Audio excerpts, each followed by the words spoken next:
Now here in this question, it is asked that in semiconductors at room temperature, what happens? Option 1 is the valence band is partially empty and the conduction band is partially filled. Option 2 is the valence band is completely filled and the conduction band is partially filled.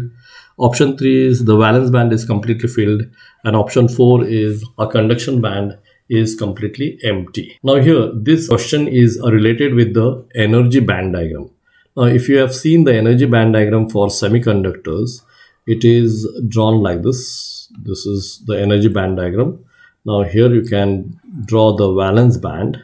This is the valence band. This you can call it as valence band, and here you can draw the conduction band, a conduction band. Now the forbidden energy gap between the two bands, this is forbidden energy gap, it is of 1.1 electron volt for semiconductors. Okay.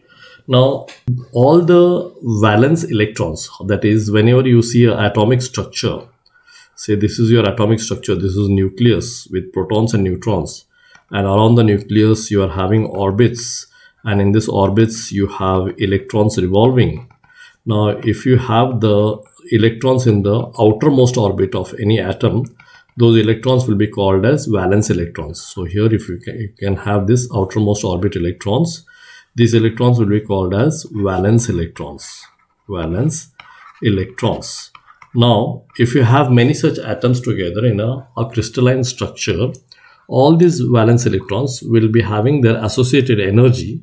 Now, all that energy of all those atoms together will constitute can be shown as a valence band. So, in this valence band, whatever we have shown in this energy band diagram, we can say that this energy band diagram is having all these valence electrons. All these valence electrons of all the atoms together. Okay, so all these valence electrons are shown in the valence band. Now at a room temperature, what will happen? Because of a certain heat produced at room temperature, some of these valence electrons can come out of the atomic structure because they are loosely attached, they are not so tightly attached with the nucleus. They can come out. So some of the valence electrons will come out and they become free electrons. They become free electrons.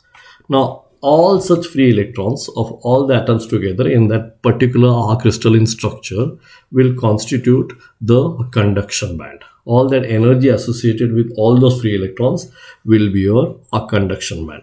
That means if you see this energy band diagram, we can say that at room temperature, few of these electrons, some of these electrons from valence band will come to conduction band. Now because of this, if you see this scenario at room temperature, the valence band which was completely filled with electrons has let go some electrons to the conduction band because of the room temperature heat. Okay, that means valence band was originally filled, now it is partially empty. Now this is partially empty. Valence band is partially empty. Similarly, the conduction band was empty, now it is partially filled because some electrons have come here. This is partially filled. Conduction band is partially filled. That means out of these four options, the first option, if you see, the valence band is partially empty and the conduction band is partially filled, is the correct option. So for this question, in semiconductors at room temperature, what happens? Then option 1, that is valence band is partially empty and the conduction band is partially filled, is the right answer. So here you can see option 1 is the right answer.